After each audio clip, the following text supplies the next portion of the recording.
Hello everyone, welcome to my channel W D novel world 2.0। तो friends, आज की कहानी का नाम है रहस्य एक खौफ, और यह भी एक नई कहानी है। Story info. कहते हैं कि भगवान हर इंसान को किसी विशेष कार्य के लिए धरती पर भेजते हैं और उसको शक्तियां भी उसके काम के अनुरूप ही दी जाती हैं। अनंत एक सीधा साधा लड़का था जो एक रोज अपनी छुट्टियां मनाने अपने पूर्वजों के गांव पहुंच जाता है। लेकिन वहां उसे मिलती है एक अनोखी जिम्मेदारी जिसके लिए उसे टकराना है शैतान से। क्या होगा जब टकराएगी दो रहस्यमयी पारलौकिक शक्तियां? क्या होगा अंजाम इस लड़ाई का? क्या अनंत दे पाएगा शैतान को मात? इन सब में क्या होगा अनंत और शिल्पी के रिश्ते का अंजाम?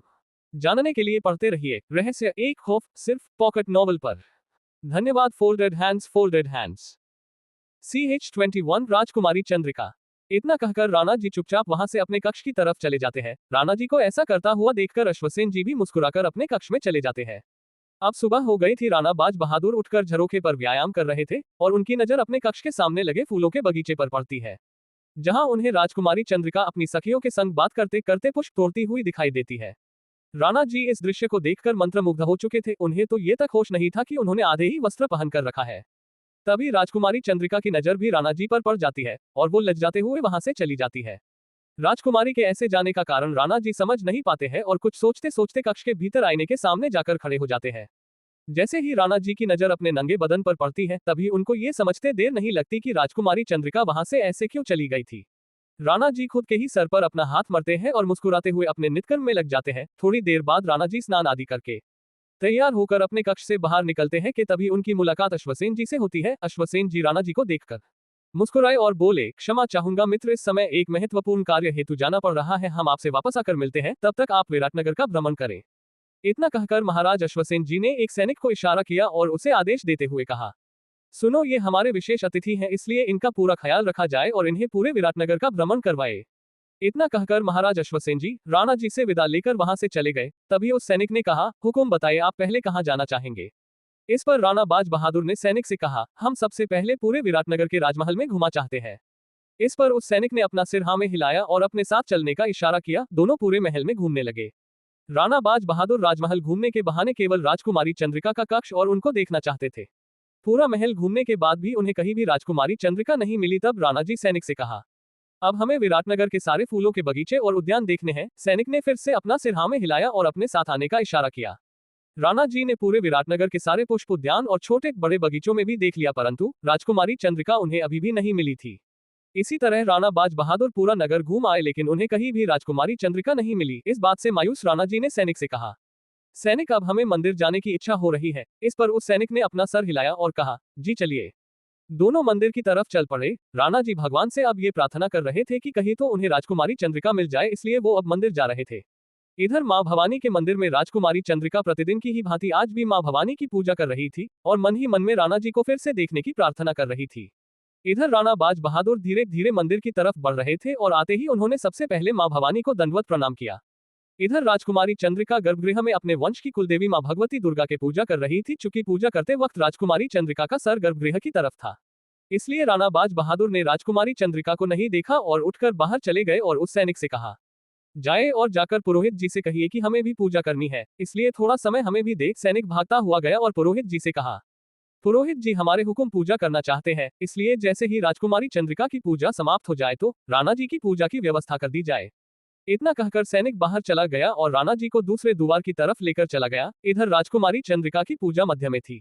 उधर पुरोहित जी ने राणा जी के पूजा की सारी तैयारी कर दी और उन्हें कुछ समय रुकने को कहकर खुद ही जल लेने पास के तालाब में जाने लगे कि तभी राणा जी ने उन्हें रोकने हुए कहा, आप रहने दीजिए, लाइए ये पात्र, हम स्वयं जल लेकर आते हैं। इतना कहकर राणा जी मंदिर परिसर से बाहर चले जाते हैं। इधर राजकुमारी चंद्रिका की पूजा समाप्त हो गई थी और वो राजपुरोहित जी के पास जाकर प्रवचन सुनने लगी। देखते ही देखते वहां चारों तरफ लोग एकत्रित होने लगे और राजकुमारी चंद्रिका उनके बीच कहीं खो गई। इधर राणा जी जल भर कर वापस आ गए और पुरोहित जी के साथ गर्भगृह में चले गए और पूजा करने लगे। पुरोहित जी ने मंत्र उच्चार शुरू किया, सर्व मंगल मांगल्ये शिवे सर्वार्थ साधिके शरण्ये त्र्यंबके गौरी नारायणी नमोस्तुते। ओम नमो नारायणी शतचंडी चंड मुंड विनाशिनी नमो नमो भगवते नमः। इसी तरह एक एक करके पुरोहित जी मंत्र उच्चार कर रहे थे और राणा जी अपनी पूजा निरंतर किए जा रहे थे और साथ में ये भी प्रार्थना कर रहे थे कि उनको जल्दी से जल्दी राजकुमारी चंद्रिका दिखाई दे जाए। इधर प्रवचन भी धीरे धीरे समाप्त हो रहा था और राजकुमारी चंद्रिका मां भवानी की आराधना में लिप्त हो गई थी। इधर राणा बाज बहादुर की भी पूजा समाप्त हो गई और तभी विराटनगर के राजपुरोहित नागचंद्र जी ने राजकुमारी चंद्रिका से कहा, राजकुमारी चंद्रिका, आप पर माँ भगवती दुर्गा और माँ सरस्वती की विशेष कृपा है। क्या आप आज दुर्गा सप्तशती शतचंडी पाठ करके हमें नहीं सुनाएगी? CH22 शतचंडी पाठ। राजकुमारी चंद्रिका, आप पर माँ भगवती दुर्गा और माँ सरस्वती की विशेष कृपा है। क्या आप आज दुर्गा सप्तशती शतचंडी पाठ करके हमें नहीं सुनाएगी? इस पर राजकुमारी चंद्रिका मुस्कुराए और कहा, राजपुरोहित जी, बचपन से लेकर आज तक हमने जो भी सीखा है आपसे ही सीखा है। रानी माँ और पिता महाराज की मृत्यु के बाद तो अपने और दादा भाई ही हमारे लिए सब कुछ है, इसलिए आपकी आज्ञा सर्वोपरि है।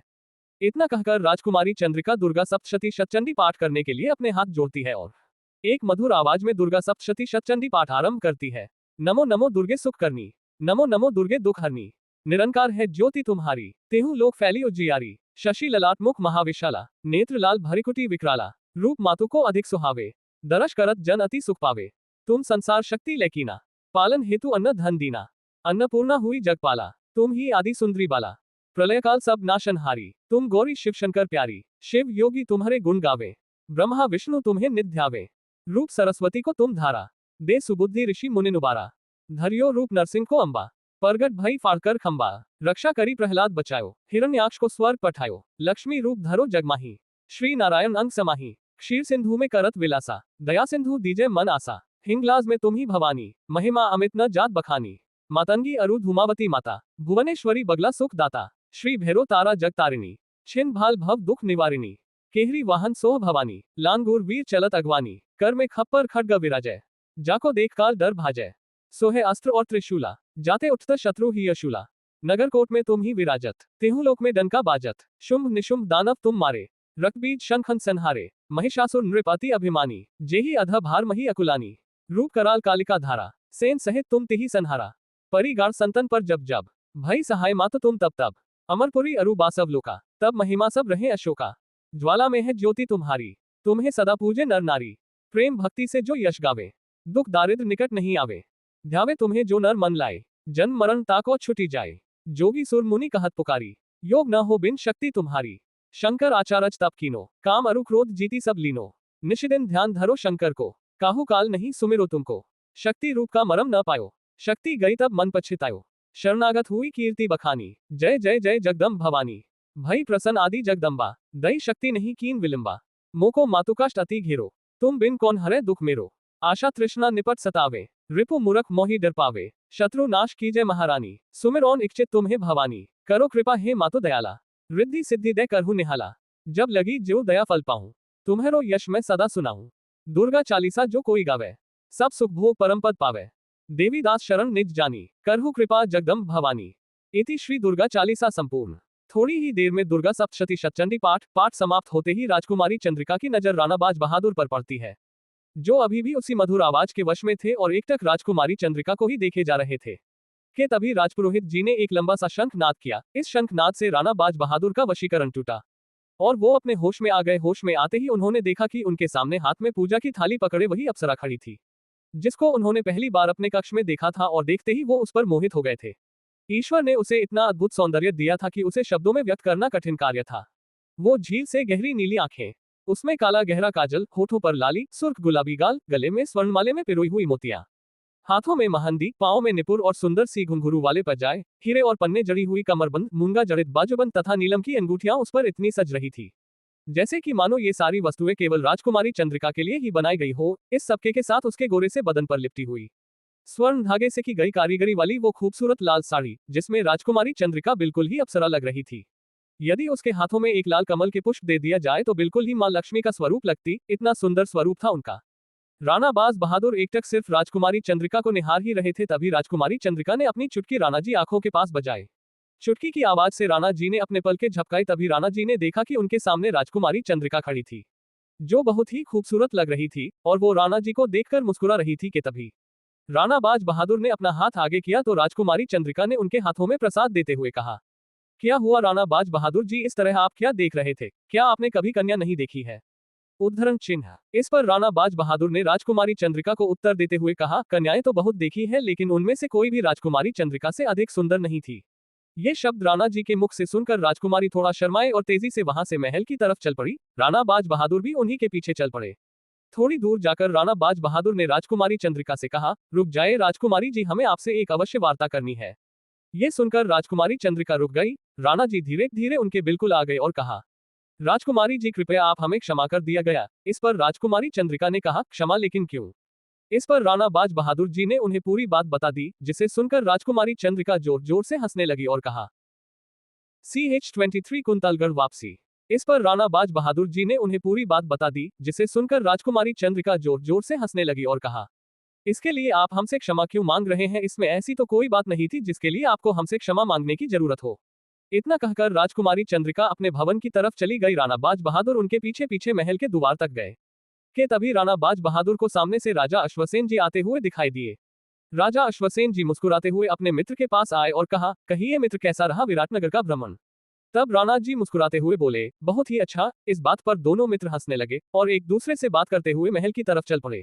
इसी तरह राजकुमारी चंद्रिका और अपने मित्र के साथ राणा के 2 हफ्ते बीत गए। सब कुछ ठीक चल रहा था। तभी एक दिन राणा बाज बहादुर उठे और अपना नित्यकर्म स्नान आदि करके मां भवानी के में पूजा के लिए मंदिर चले गए। मंदिर पहुंचकर राणा बाज बहादुर ने राजकुमारी चंद्रिका को हर तरफ ढूंढा, लेकिन पूरा मंदिर और उसका परिसर ढूंढ लेने के बाद भी राजकुमारी चंद्रिका राणा बाज बहादुर को नहीं मिली। राणा जी मायूस होकर मंदिर से निकल गए और सीधे अपने मित्र राजा अश्वसेन जी के पास जाकर उनसे कहा, मित्र, हम आपके पास एक निवेदन लेकर आए हैं। इस पर राजा अश्वसेन जी ने मुस्कुराते हुए कहा, निवेदन किस बात की मित्र? आप आज्ञा करो, हम उनका पालन अवश्य करेंगे। राणा बाज बहादुर ने मुस्कुराते हुए कहा, मित्र, हमें यहाँ आए हुए काफी समय हो गया है। अब हमें कुंतलगढ़ लौट जाने की अनुमति दीजिए। इस पर राजा अश्वसेन जी थोड़ा निराश होकर बोले, क्या बात है मित्र, यहाँ आपको कोई परेशानी हो रही है या फिर किसी ने आपका अपमान किया है? इस बात पर राणा बाज बहादुर ने मना करते हुए कहा, नहीं मित्र, ऐसी कोई बात नहीं है। हम काफी दिन अपने नगर से दूर है। यदि किसी ने इसका अनुचित लाभ उठाने की कोशिश की तो हम इतनी दूर से क्या कर पाएंगे, इसलिए अब आप हम जाने की आज्ञा दीजिए। इस पर महाराज अश्वसेन जी ने कहा, आपका कहना तो उचित है मित्र, परंतु हम आपको यहाँ से जाने की अनुमति एक ही शर्त पर देंगे, अगर आप जल्द ही वापस आने का वचन दे तो। इस पर राणा बाज बहादुर मुस्कुराए और राजा अश्वसेन जी से विदा लेकर कुंतलगढ़ के लिए प्रस्थान कर गए। राजा अश्वसेन जी ने अपने मित्र को नम आंखों से विदा किया और राणा जी अपने अश्व पर सवार होकर तेजी से कुंतलगढ़ की तरफ चल पड़े। उनके मन में एक ही बात घूम रही थी कि आखिर राजकुमारी चंद्रिका प्रातःकाल चली कहाँ गई थी। यही सब सोचते हुए राणा जी कुंतलगढ़ की तरफ बढ़ते चले जा रहे थे। दोपहर हो चुकी थी, सूर्य राणा जी के सर के ऊपर पहुंच चुका था। राणा जी भी घुड़सवारी करते करते थक गए थे, इसलिए उन्होंने एक पेड़ के नीचे विश्राम के बारे में सोचा और वहीं बैठ गए। राणा जी की आंखें अभी बंद भी नहीं हुई थी कि तभी उनके सामने की झाड़ियों में थोड़ी हलचल होने लगी। ये देखकर राणा जी सतर्क हो गए और अपने कमर पर बंधे खंजर को बाहर निकाल लिया। राणा जी अभी खड़े भी नहीं हुए थे कि एक व्यक्ति घायल अवस्था में लड़खड़ाता हुआ आया और राणा जी के सामने गिर पड़ा। राणा जी खंजर बगल में रखकर उस व्यक्ति से पूछा, तुम कौन हो भाई और तुम्हारी ये दशा किसने की? इस पर उस व्यक्ति ने अपना परिचय देते हुए कहा, मेरा नाम मोहन है और मैं विराटनगर की राजकुमारी चंद्रिका का विशेष अंगरक्षक हूँ। राजकुमारी चंद्रिका का नाम सुनते ही राणा जी की आंखें में चमक और चिंता दोनों एक साथ ही आ गई और घबराते हुए राणा जी ने मोहन से पूछा, क्या बात है, ये सब क्या हुआ और कैसे हुआ? इस पर मोहन ने हाँफते हुए कहा, मैं और मेरे 3 साथी राजकुमारी चंद्रिका के साथ आज सुबह आखेट पर आए थे, लेकिन एक शिकारी भेड़ियों के झुंड ने हम पर हमला कर दिया। वो हमला इतना शीघ्र और अचानक हुआ कि हम में से कोई भी संभल नहीं पाए और हम सब उनका शिकार हो गए। उन भेड़ियों ने मेरे सारे मित्रों को मार दिया है और मुझे घसीटे हुए इधर लेकर आ गया। इस समय वहां क्या हो रहा है मुझे नहीं पता, कृपा करके हमारी राजकुमारी को बचा लीजिए। इतना कहकर मोहन बेहोश हो गया। बाज बहादुर चंद्रिका का नाम सुनकर बौखला गए और तेजी से उसी तरफ चले गए। जिस तरफ मोहन ने इशारा किया था वो तेजी से उसी तरफ बढ़ रहे थे। इधर राजकुमारी चंद्रिका ने अपनी तलवार उठा ली थी, क्योंकि अब राजकुमारी चंद्रिका को अपने प्राणों की रक्षा स्वयं करने के अतिरिक्त और कोई उपाय शेष नहीं रह गया था। चूंकि अब राजकुमारी चंद्रिका के चारों अंगरक्षकों की मौत हो चुकी थी, इसलिए अब राजकुमारी चंद्रिका को बचाने वाला वहां पर कोई भी नहीं रह गया था। इसलिए अब राजकुमारी चंद्रिका को स्वयं ही अपनी रक्षा करनी थी। इसलिए अब उन्होंने अपने हाथों में तलवार उठा ली थी कि तभी राजकुमारी चंद्रिका के पीछे से एक भेड़िया ने उन पर छलांग लगाई। वो भेड़िया राजकुमारी चंद्रिका पर झपटा और राजकुमारी को भूमि पर पछाड़ दिया। भूमि पर गिरते ही राजकुमारी चंद्रिका की तलवार कहीं दूर जा गिरी। राजकुमारी चंद्रिका को सर पर गंभीर चोट भी आई और वो वही अचेत हो गई। वो भेड़िया राजकुमारी चंद्रिका को मरने ही वाला था कि एक तेज धार तीर ने उस भेड़िए को मौत के घाट उतार दिया। उस तीर के प्रहार से वो भेड़िया दूर जा गिरा। वो प्रहार राणा बाज बहादुर ने किया था, जिसके कारण भेड़िया मारा गया था। राणा जी भागते हुए राजकुमारी के पास गए ही थे। 24 कुंतलगढ़ में आगमन कि तभी 4/5 भेड़ियों ने एक साथ में ही राणा जी पर हमला कर दिया। इस पर राणा जी ने अपने कुशल युद्ध कौशल का परिचय दिया और अपनी तलवार उठाए और एक एक करके सभी शिकारी भेड़ियों को मार गिराया और राजकुमारी को उठाकर अश्व पर बिठाया और विराटनगर की तरफ चल पड़े। चूंकि राजकुमारी चंद्रिका बेहोश थी, इसलिए राणा जी को उन्हें अपनी बाहों में रखकर घोड़सवारी करनी पड़ रही थी। थोड़ी ही देर में राणा जी राजकुमारी को लेकर विराटनगर वापस आ गए। उन्हें वापस आता देखकर सबके मन में शंका हुई। कोई कुछ कहे उससे पहले ही राणा जी ने अपना अश्व रोका और राजकुमारी को लेकर उनके कक्ष की तरफ जाने लगे और एक द्वारपाल से राजवैद्य को बुलाने को कहा। इधर राजकुमारी के अचेत होने की सूचना महाराज अश्वसेन जी को भी मिल गई और वो भागे भागे अपनी बहन का हाल जानने के लिए वहां आ गए। इधर राणा जी ने वैद्य जी को सारी घटना बताई और कहा, वैद्य जी इनकी जांच कीजिए और बताइए कि कोई डरने जैसी बात तो नहीं है ना। वैद्य जी ने जांच शुरू की और राणा जी को कक्ष के बाहर प्रतीक्षा करने को कहा। राणा जी कक्ष के बाहर ही थे कि तभी वहां पर अश्वसेन जी आ जाते हैं और इस घटना का कारण पूछते हैं, जिस पर राणा जी ने उन्हें सारी घटना ज्यों की त्यों बता दी। ये सुनकर अश्वसेन जी आंखें भर आए और उन्होंने राणा जी का आभार प्रकट किया। राणा जी ने अपने मित्र को गले लगाकर कहा, नहीं मित्र, हमने आप पर कोई उपकार नहीं किया है, बल्कि ये तो हमारा कर्तव्य था। राणा जी और अश्वसेन जी की बातें चल ही रही थी कि तभी वहां पर वैद्य जी आ जाते हैं और कहते हैं, महाराज राणा जी चिंता की कोई बात नहीं है, राजकुमारी बिल्कुल कुशल है, वो बस डर के कारण ही अचेत हुई थी, थोड़ी देर में वो ठीक हो जाएगी। इतना कहकर वैद्य जी चले गए। तभी राणा जी ने कहा, मित्र जाने की इच्छा तो नहीं कर रही है, परंतु जाना भी अवश्य है और अब हमारा कार्य भी पूर्ण हुआ, आपकी बहन सुरक्षित है, अतः अब हमें जाने की अनुमति दे। इतना कहकर राणा जी वहां से कुंतलगढ़ के लिए रवाना हुए। राणा जी निरंतर घुड़सवारी कर रहे थे, जिसके कारण उन्हें थकान, भूख और बहुत तेज प्यास लग रही थी। राणा जी को अब विश्राम की आवश्यकता थी, इसलिए उन्होंने आसपास देखा तो उन्हें एक झील दिखाई दी, जिसके आसपास कई पेड़ और घास थी। इसलिए राणा जी विश्राम करने के लिए वहीं रुक गए और झील में जाकर जमकर पानी पिया और पेड़ की छाव में बैठ गए। उनका अश्व भी पानी पीकर घास खाने में व्यस्त हो गया। थोड़ी ही देर में राणा जी गहरी नींद में सो गए और जब उनकी नींद खुली तो उन्होंने देखा कि शाम हो गई थी और अब वो आगे नहीं जा सकते थे, इसलिए अब उन्हें वही रात बितानी थी। इसलिए राणा जी आग जलने के लिए लकड़ियां और भोजन के लिए फल इत्यादि की खोज में आसपास के क्षेत्रों में चले गए। इधर विराटनगर में राजकुमारी चंद्रिका को होश आ गया था। होश आते ही वो जोर से चीखी, भेड़िया बचाओ बचाओ। राजकुमारी की आवाज सुनकर सभी द्वारपाल और दासियां भागते हुए उनके कक्ष के भीतर आ गए तो देखा कि उन्होंने अपनी आंखें बंद कर रही थी और चीखे जा रही थी। तभी राजकुमारी चंद्रिका की सबसे विशिष्ट दासी राजलक्ष्मी उनके पास आए और सबको जाने का इशारा किया। सब वहां से चले गए। तब राजलक्ष्मी ने राजकुमारी को हिलाते हुए कहा, राजकुमारी जी आप डरिए मत, कुछ नहीं होगा आपको और यहाँ कोई भी भेड़िया नहीं है। ये सुनकर राजकुमारी चंद्रिका ने अपनी आंखें खोली और अपने आसपास देखा तो उनको केवल उनके ही कक्ष की प्राचीर दिखाई दे रही थी। इस पर राजकुमारी चंद्रिका ने कहा, हमें यहाँ कौन लेकर आया? इस पर राजलक्ष्मी ने उन्हें जवाब दिया, जी राणा बाज बहादुर ने। राणा बाज बहादुर का नाम सुनते ही राजकुमारी चंद्रिका प्रेम विभोर हो गई और अपने बिस्तर से उठकर कक्ष के बाहर जाने लगी कि तभी राजलक्ष्मी ने उन्हें रोकते हुए कहा, आप कहाँ जा रही है? इस पर राजकुमारी ने शर्माते हुए कहा, राणा जी के पास। इतना कहकर वो मुड़ी ही थी कि राजलक्ष्मी कहती है, राणा बाज बहादुर जी कुंतलगढ़ वापस जा चुके हैं। ये सुनकर राजकुमारी के पैरों तले जमीन खिसक गई और उनकी आंखों में आंसू आ गए। उन्हें ये लगने लगा कि शायद राणा जी उनसे प्रेम नहीं करते थे, इसलिए वो उनसे बिना मिले ही चले गए। यही सब सोचते हुए राजकुमारी चंद्रिका अपने बिस्तर पर फुट फुट कर रोने लगी और राजलक्ष्मी को भी कक्ष से बाहर निकाल दिया। इधर राणा जी ने वो फल खाए और वहीं पर सो गए। रात ढल चुकी थी और सूर्य निकल चुका था। राणा जी उठे और अश्व पर सवार होकर कुंतलगढ़ की तरफ आगे बढ़ने लगे। थोड़ी ही देर में राणा जी कुंतलगढ़ पहुंच गए। कुंतलगढ़ में राणा जी का स्वागत बड़ी ही भव्य किया गया था। राणा जी ने अपनी सारी प्रजा का अभिवादन किया और अपने महल में चले गए। राणा जी इतनी लंबी यात्रा के बाद थक चुके थे, इसलिए वो विश्राम करने के लिए अपने कक्ष में चले गए।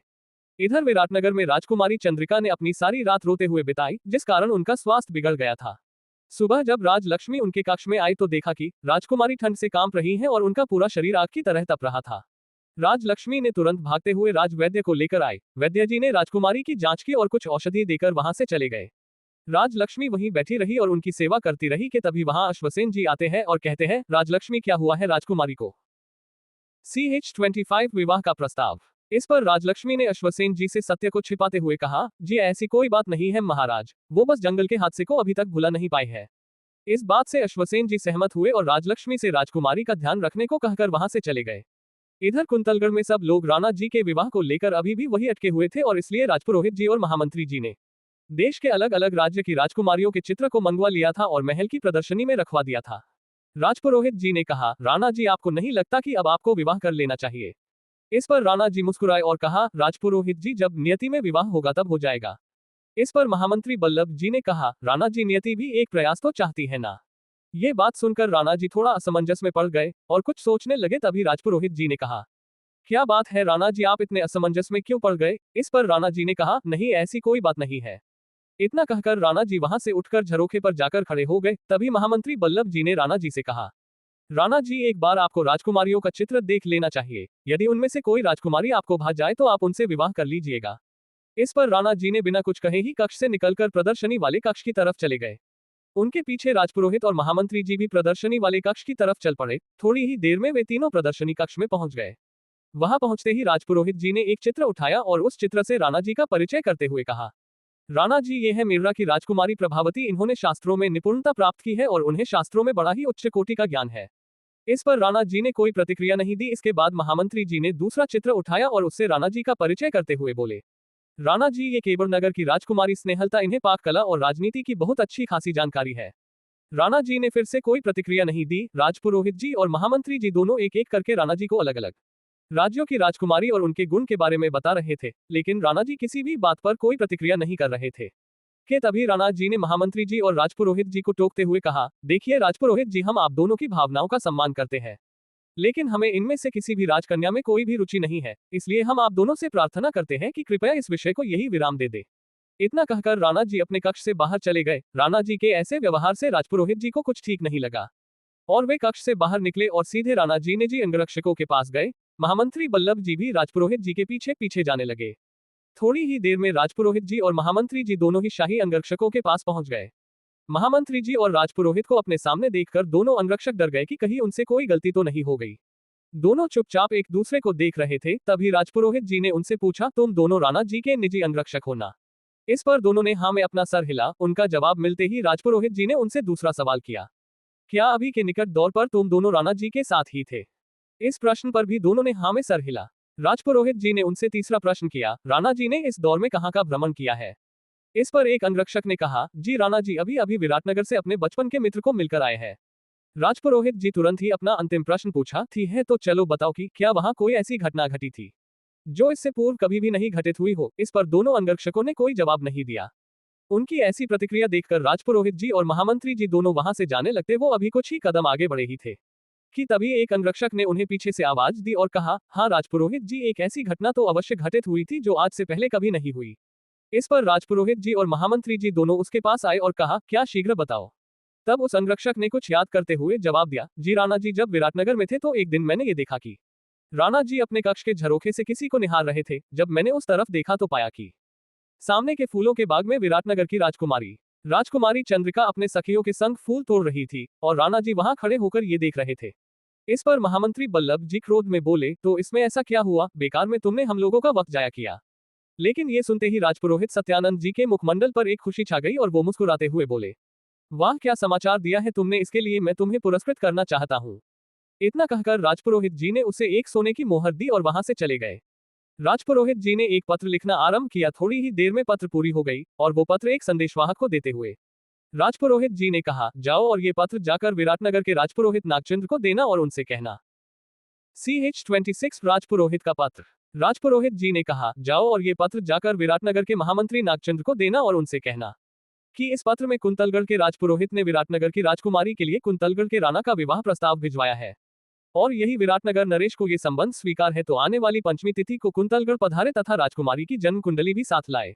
उधर विराटनगर में राजकुमारी चंद्रिका का मन अब किसी भी कार्य में नहीं लगता था, इसलिए अब राजकुमारी प्रतिदिन अपना नित्यकर्म पूजा इत्यादि करने के पश्चात वो पूरा दिन अपने कक्ष में रहती और कहीं जाती भी नहीं थी और ना ही किसी से कोई बात ही करती थी।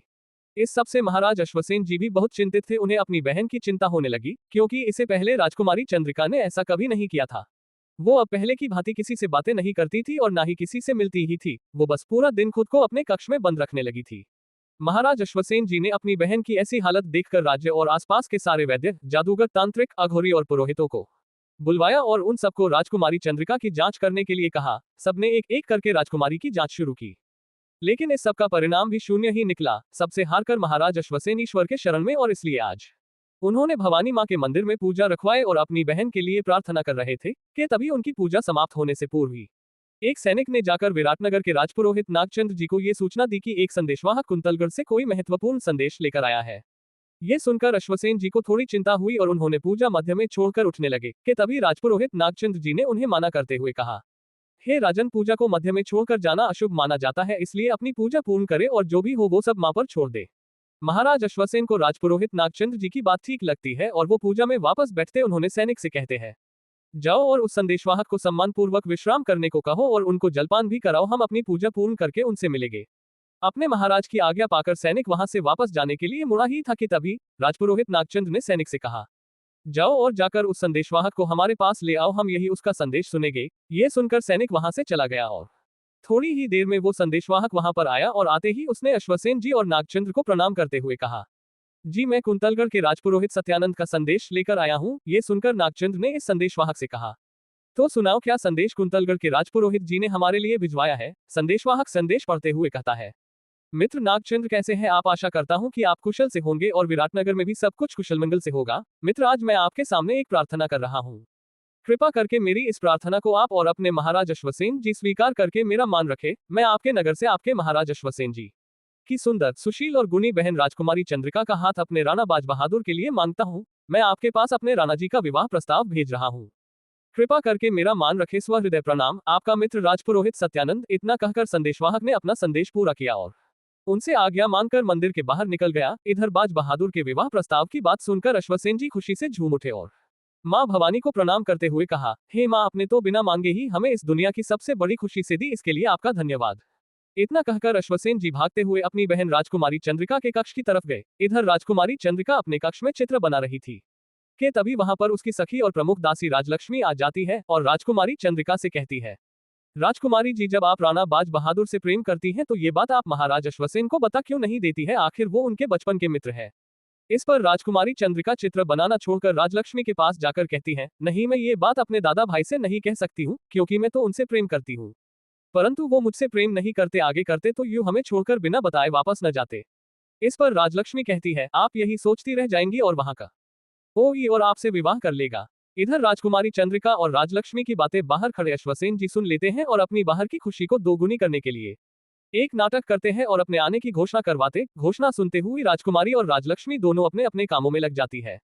इधर अश्वसेन जी कक्ष के भीतर आते हैं और अपनी बहन राजकुमारी चंद्रिका से कहते हैं, चंद्रिका अब आप विवाह योग्य हो गई है, इसलिए आज हमने और राजपुरोहित जी ने आपके लिए एक बहुत ही सुयोग्य वर ढूंढा है, अतः कल हम आपका रिश्ता लेकर वहां जाएंगे। इतना कहकर अश्वसेन जी झूठ में जाने को हुए, इस उम्मीद से कि शायद राजकुमारी चंद्रिका उन्हें अपने प्रेम, लेकिन राजकुमारी चुप रही।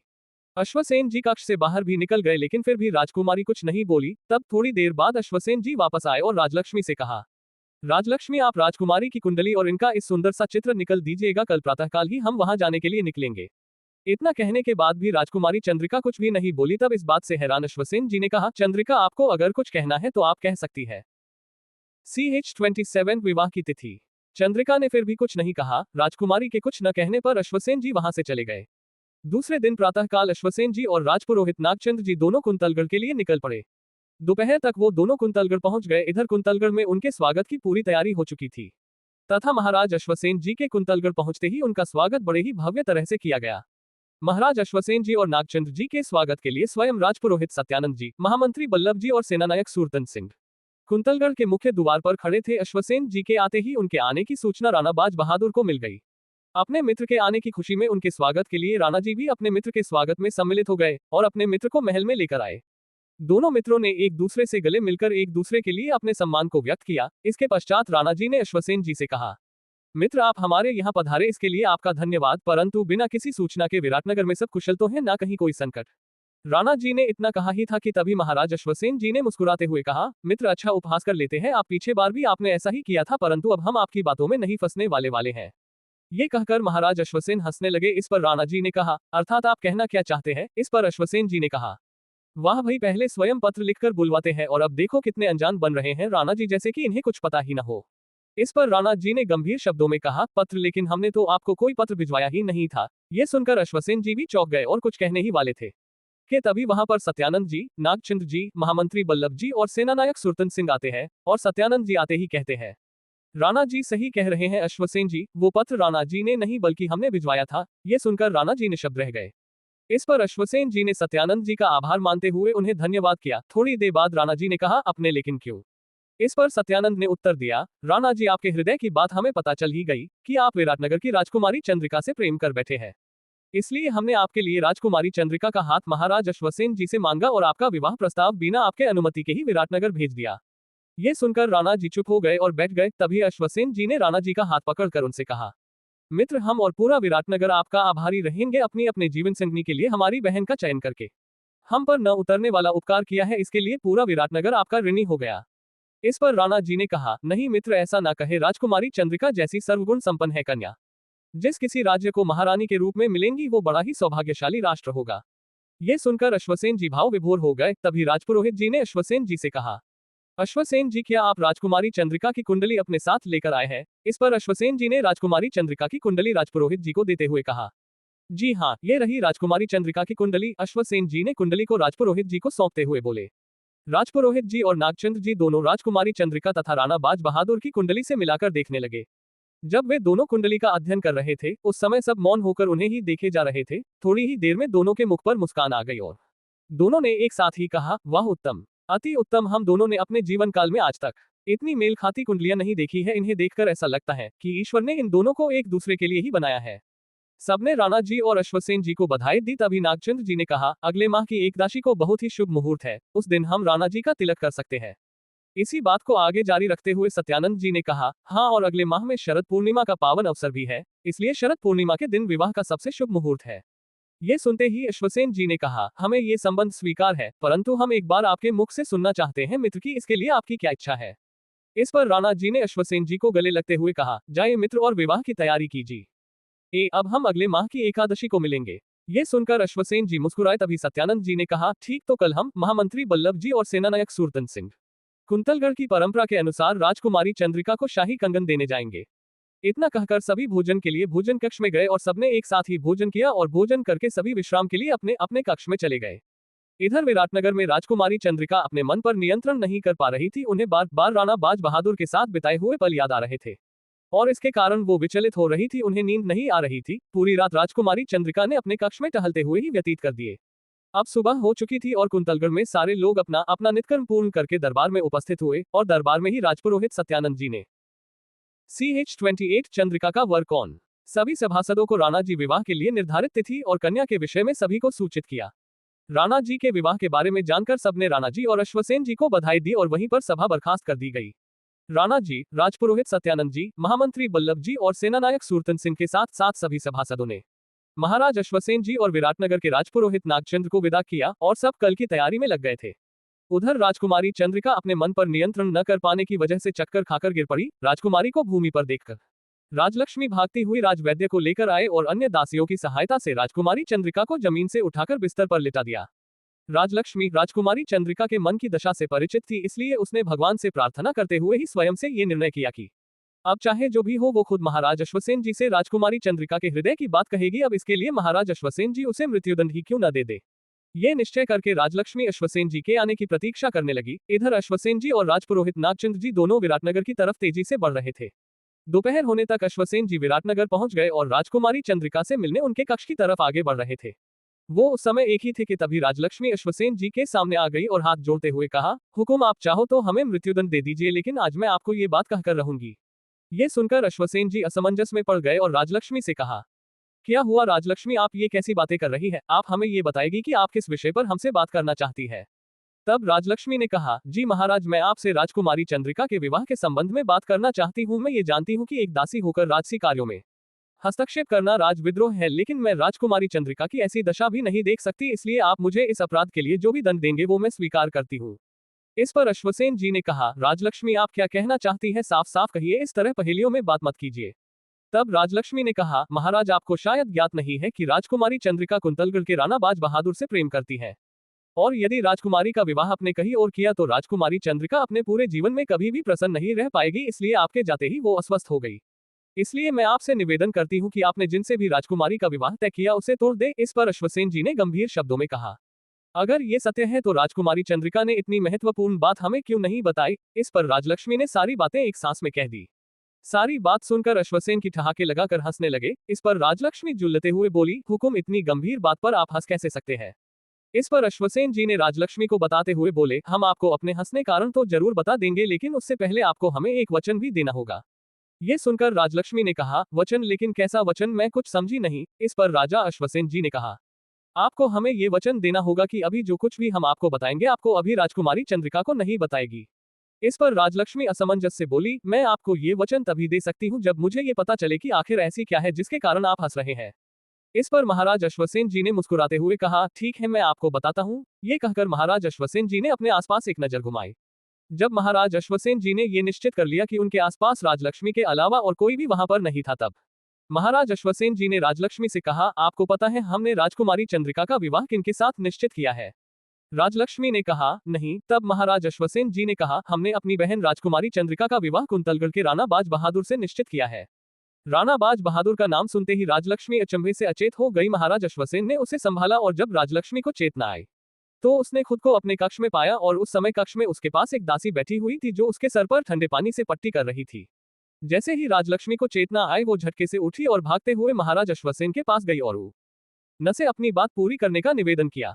महाराज अश्वसेन जी ने कहा, हाँ, आपने बिल्कुल सही सुना था। हमने राजकुमारी चंद्रिका का विवाह अपने मित्र और इस पूरे रजवाड़े के सबसे शक्तिशाली राज के राणा बाज बहादुर से निश्चित की है, परंतु अभी आप राजकुमारी चंद्रिका या किसी को भी इसके विषय में कुछ भी नहीं कहेंगी।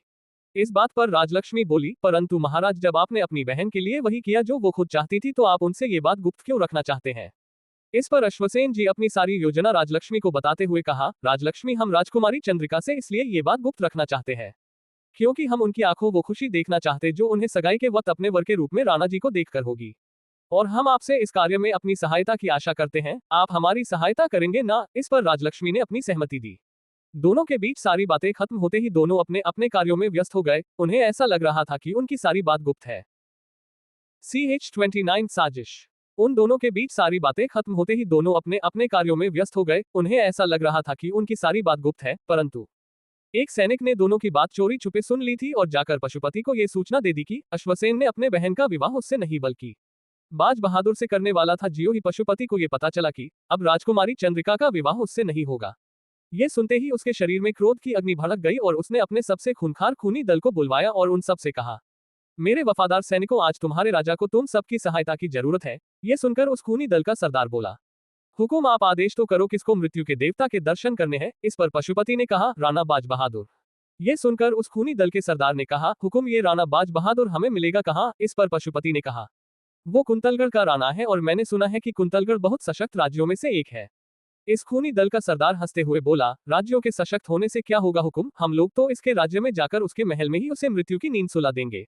पशुपति उत्साह के साथ बोला, यदि तुमने ऐसा कर दिया तो मैं तुम्हें अपने राज्य में विशेष नागरिकता दूंगा। इस पर वो खूनी दल का सरदार बोला, हुकुम, आप तो बस हम सबको किसी तरह छिपाकर कुंतलगढ़ भेज दीजिए, उसके बाद दिखाए कि वो राणा कैसे मरता है। पशुपति क्रोध की अग्नि में जल रहा था। वो विराटनगर को बर्बाद करना चाहता था, इसलिए पशुपति में बहुत सारे उपहार के साथ उस खूनी दल को कुंतलगढ़ भेज दिया। इधर पशुपति सीधे राजकुमारी चंद्रिका के कक्ष की तरफ बढ़ने लगा। इधर राजकुमारी चंद्रिका अपने कक्ष में स्नान कर वस्त्र पहन रही थी और राजलक्ष्मी भी राजकुमारी चंद्रिका के कक्ष में थी और उनसे बातें करते हुए उसका श्रृंगार कर रही थी। पशुपति खुले सांत की तरफ राजकुमारी के कक्ष में घुसते जा रहा था।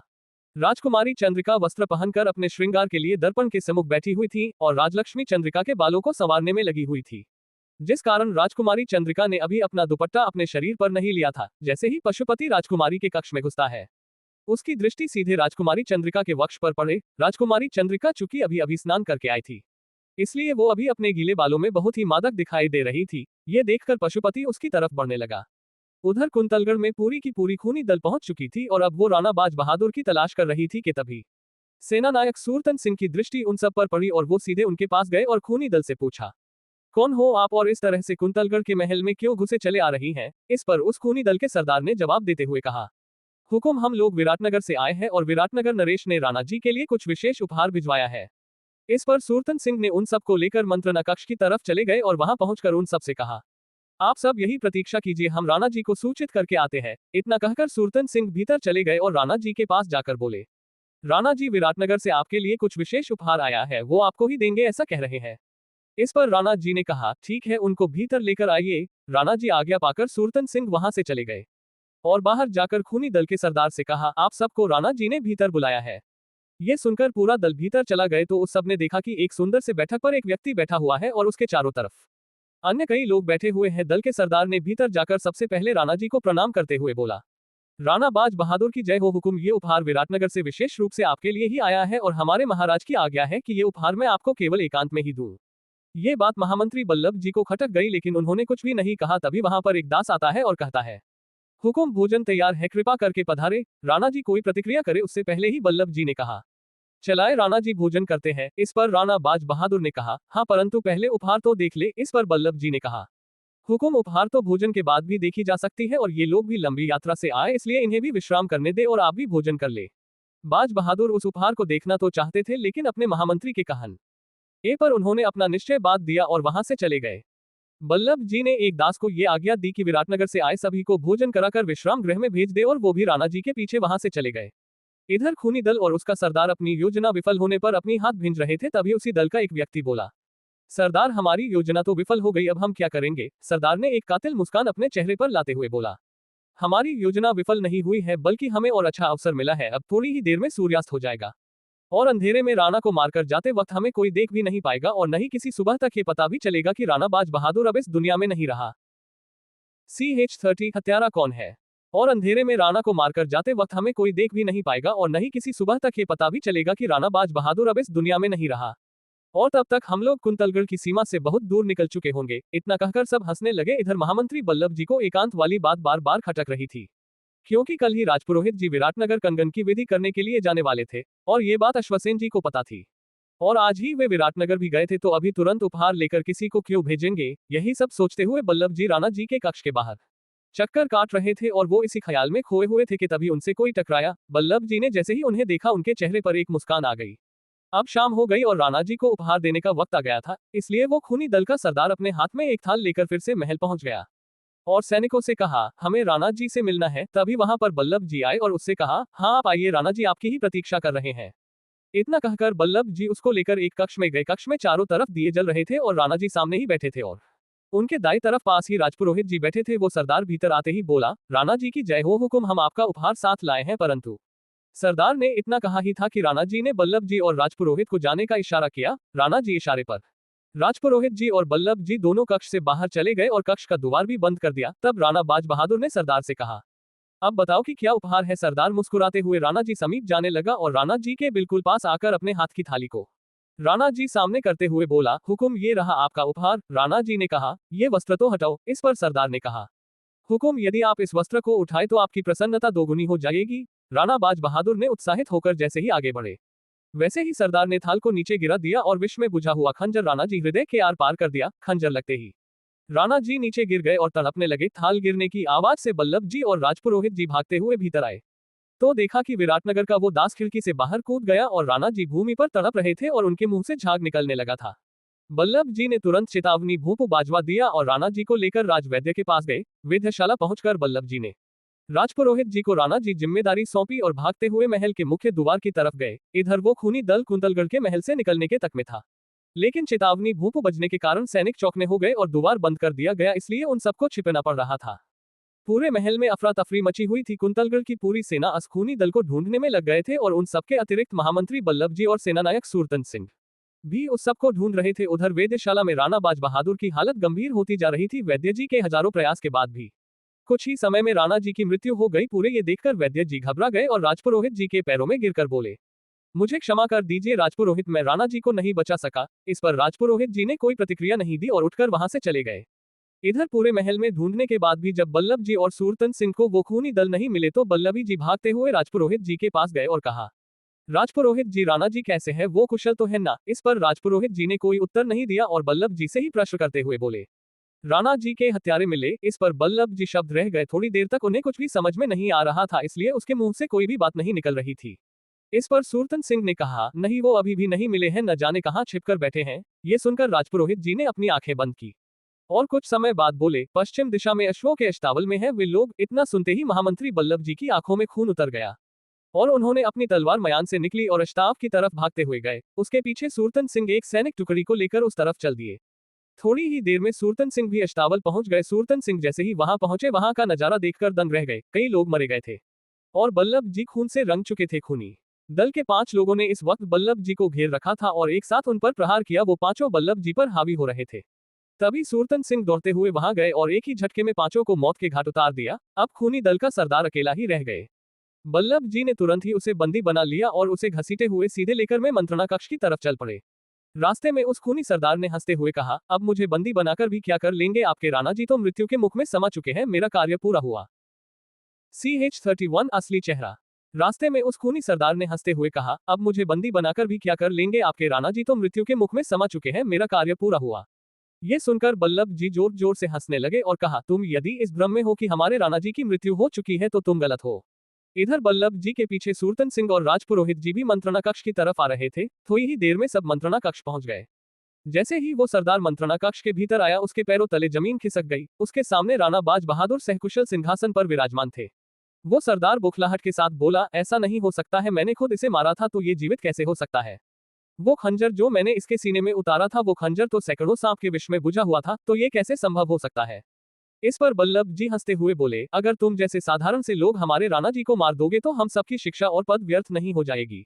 महामंत्री बल्लभ जी ने अपना बोलना जारी रखते हुए कहा, जैसे ही तुमने ये कहा ना कि मैं विराटनगर से आया हूँ और राणा जी के लिए उपहार लाया हूँ जो मैं उन्हें केवल एकांत में ही दूंगा, तब से मुझे तुम पर संदेह था। तब उस सरदार ने पूछा, यदि आपको मुझ पर पहले से संदेह था, आपने मुझे राणा जी के पास आने ही क्यों दिया था? ये सुनकर राणा जी और सूरतन सिंह ने भी हैरानी से पूछा, हाँ महामंत्री जी, जब आपको पहले से पता था कि ये किसी उद्देश्य से यहाँ आया है, तो अपने इसे हमारे पास आने ही क्यों दिया? इस पर बल्लभ जी कहा, राणा जी, मैं सिर्फ ये जानता था कि ये किसी उद्देश्य से यहाँ आया है, परंतु किस उद्देश्य से ये नहीं जानता था। इसलिए इसी बात का पता लगाने के लिए मैंने और राजपुरोहित जी ने एक सैनिक को सारी योजना बताकर आपके स्थान पर इससे मिलवाया था। और वो सैनिक वीरगति को प्राप्त कर गया, क्योंकि वो खंजर बहुत ही घातक था। आपके प्राणों की सलामती के लिए हमारे राज्य के एक वीर सिपाही ने खुद को कुर्बान कर दिया है। ये सुनकर राणा जी आंखें नम हो गई और वो सरदार गुस्से से पागल हो गया। सूरतन सिंह की तलवार लेकर राणा जी को मरने ही गया था। बल्लभ जी ने एक ही झटके में उसकी गर्दन उड़ा दी और उसके शरीर से खून का फवारा उड़ने लगा। सूरतन सिंह ने क्रोध में कहा, अश्वसेन जी का इतना साहस कि उन्होंने हमारे राणा जी पर छल से प्रहार करवाया और उन्हें मारने का संयंत्र किया, मैं विराटनगर को शमशान बना दूंगा। इस पर बल्लभ जी ने भी सूरतन सिंह का साथ देते हुए कहा, मैं नहीं सेनानायक सूरतन सिंह जी, हम दोनों मिलकर विराटनगर पर आक्रमण करेंगे। इतना कहकर दोनों कक्ष से बाहर जाने लगे। राणा जी कुछ कहते उससे पहले ही राजपुरोहित जी ने कहा, रुक जाए आप दोनों। राजपुरोहित जी की बात सुनकर दोनों रुक गए और पीछे पटलकर महामंत्री बल्लभ जी ने कहा, राजपुरोहित जी, आप हमें क्यों रोक रहे हैं? आपने नहीं देखा कि अश्वसेन जी ने हमारे विश्वास को खंडित किया है, फिर भी आप हमें रोक रहे हैं? इस पर राजपुरोहित जी ने कहा, हाँ मैंने सब देखा है महामंत्री बल्लभ जी, परंतु शायद आपने इस बात पर विचार किए बिना ही युद्ध करने के लिए तत्पर हो गए। ये सुनते ही महामंत्री बल्लभ जी और सेनानायक सूरतन सिंह एक दूसरे का चेहरा देखने लगे और एक साथ कहा, आप कहना क्या चाहते हैं राजपुरोहित जी? इस पर राजपुरोहित जी ने उन दोनों को समझते हुए कहा, यही कि अश्वसेन जी की इस सारी घटना में कोई हाथ नहीं है, कोई और ही है जो विराटनगर और कुंतलगढ़ को शत्रु बनाना चाहता है। इस पर सूरतन सिंह ने कहा, राजपुरोहित जी, ये बात आप इतने विश्वास के साथ कैसे कह सकते हैं? इस पर राजपुरोहित जी ने कहा, यदि अश्वसेन जी को राणा जी को मारना ही होता तो वो राणा जी को विराटनगर में ही मार सकते थे, जब राणा जी बिना किसी सुरक्षा के वहां पर थे। यहाँ आकर राणा जी मारने का खतरा वो क्यों उठाए गए? इस पर राणा जी ने भी सहमति जताई। ये सुनकर महामंत्री बल्लभ जी और सेनानायक सूरतन सिंह कुछ सोच में पड़ गए।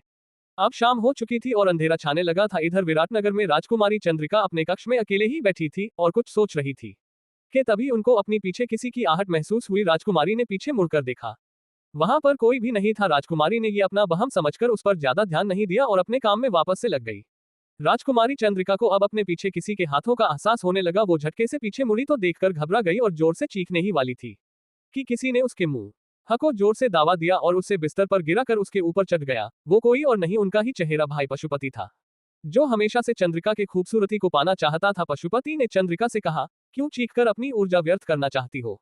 यहाँ तुम्हारी सहायता करने वाला कोई नहीं आएगा, तुम्हारा वो प्रेमी बाज बहादुर भी नहीं। इतना कहकर पशुपति हंसते हुए आगे बोला, जानती हो, आज विराटनगर और कुंतलगढ़ दोनों को एक साथ बर्बाद करने में सफल रहा और बहुत जल्द मैं इस विराटनगर का राजा बन जाऊंगा और तुम्हें अपनी रानी भाई बनाऊंगा। मेरा भेजा हुआ सैनिक अब तक तो बाज बहादुर को मार भी चुका होगा।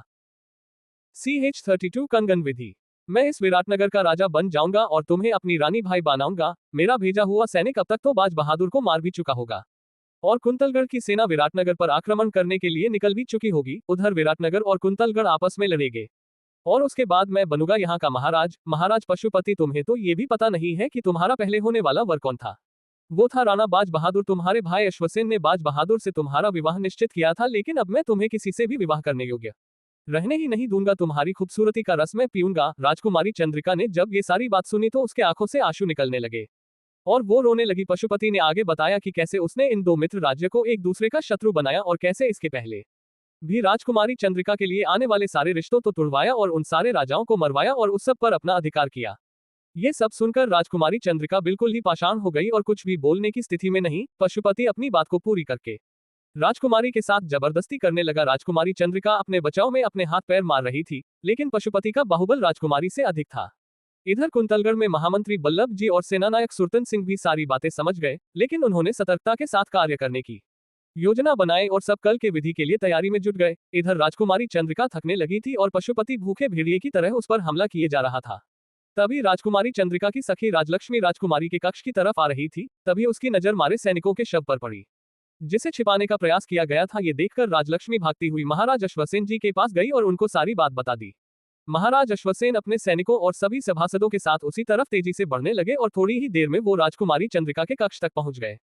तभी उन सब पर कुछ लोगों ने हमला किया, लेकिन अश्वसेन जी और उनके कुशल सभासदों ने सबको मार गिराया और सीधे राजकुमारी चंद्रिका के कक्ष में घुस गए। जैसे ही अश्वसेन जी कक्ष में आए, सामने का दृश्य देखकर उनके आंखों में खून उतर गया और वो दौड़कर राजकुमारी चंद्रिका के बिस्तर के पास पहुंचे और पशुपति को एक जोरदार लात मारी। पशुपति अश्वसेन जी के लात के प्रहार को सह नहीं पाया और बिस्तर के दूसरी तरफ दीवार से टकराया।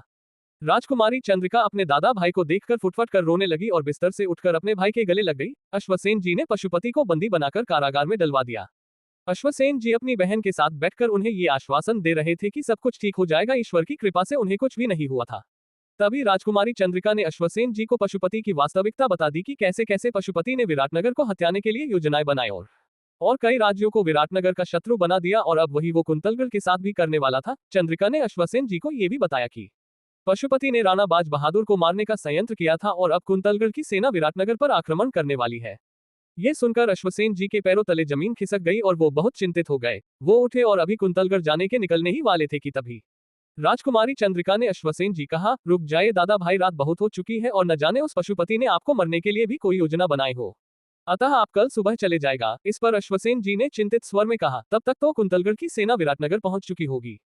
इस पर राजकुमारी चंद्रिका ने कहा, नहीं दादा भाई, ऐसा नहीं होगा और यदि ऐसा हो भी जाए तो भी मुझे राणा जी पर विश्वास है कि हमारी बात अवश्य सुनने और इस पर विश्वास भी करेंगे। जहां तक मैं राणा जी को जानती हूँ, वो बिना किसी अपराध के किसी भी निर्दोष प्राणी को हानि नहीं पहुंचते और इस समय इस घटना में विराटनगर की प्रजा बिल्कुल ही निर्दोष है। ये सुनकर अश्वसेन जी मान तो गए, परंतु वो अभी भी भयभीत थे। सुबह हो गई। अश्वसेन जी कुंतलगढ़ जाने के लिए तैयार थे। राजकुमारी चंद्रिका ने उनका तिलक किया और वो महल से निकल ही रहे थे कि तभी एक सैनिक आया और आते ही कहा, हुकुम, कुंतलगढ़ की एक सैन्य टुकड़ी विराटनगर के द्वार पर खड़ी है और वो भीतर आने के लिए निवेदन कर रही है। ये सुनकर अश्वसेन जी भयभीत होने के साथ साथ हैरान भी हुए, क्योंकि कोई भी सेना चढ़ाई करने के लिए किसी राज्य में जब आती है तो सीधे आक्रमण करती है, परंतु कुंतलगढ़ की सेना निवेदन कर रही थी। अश्वसेन जी ने राजकुमारी चंद्रिका की तरफ देखा। राजकुमारी ने अपनी सहमति जताई। राजकुमारी चंद्रिका की सहमति मिलते ही अश्वसेन जी खुद द्वार की तरफ गए और देखा तो आश्चर्य से भर गए, क्योंकि कुंतलगढ़ की सेना युद्ध करने के लिए नहीं अपितु कंगन विधि के लिए ढोल और नगाड़े के साथ आई थी। अश्वसेन जी ने सबका स्वागत किया और राजपुरोहित जी और महामंत्री बल्लभ जी के सामने हाथ जोड़कर कहा, हमें क्षमा कर दीजिए राजपुरोहित जी, महामंत्री बल्लभ जी, हमने राणा जी की हत्या का प्रयास नहीं किया था, बल्कि किसी और ने किया था। ये कहकर अश्वसेन जी ने सारी बात उन्हें कह सुनाई। ये सुनकर किसी ने कोई प्रतिक्रिया नहीं दी और राजपुरोहित जी ने कहा, अश्वसेन जी, हम जानते हैं कि आपने ऐसा कुछ नहीं किया था, इसलिए तो हम युद्ध करने नहीं बल्कि कंगन विधि के लिए यहाँ आए हैं। आइए हम सब मिलकर इस विधि को पूर्ण करें तथा शीघ्र ही राणा जी और राजकुमारी का विवाह संपन्न करें। CH-33 विशेष अतिथि।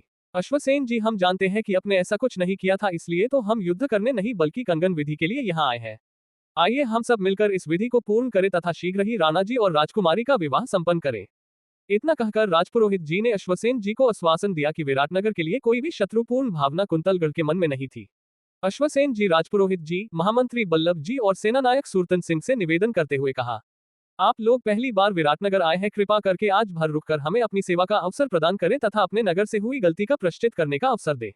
महामंत्री बल्लभ जी अश्वसेन जी के इस निवेदन का खंडन करते हुए कहते हैं, क्षमा कीजिएगा अश्वसेन जी, हम यहाँ रुक नहीं सकते, क्योंकि महामंत्री बल्लभ जी ने इतना कहा ही था कि तभी राजपुरोहित जी ने बात को बदलते हुए कहा, परंतु आपके इतने विनम्र और प्रेम भरे आग्रह को हम ठुकरा भी नहीं सकते हैं, यही कहना चाह रहे थे महामंत्री जी।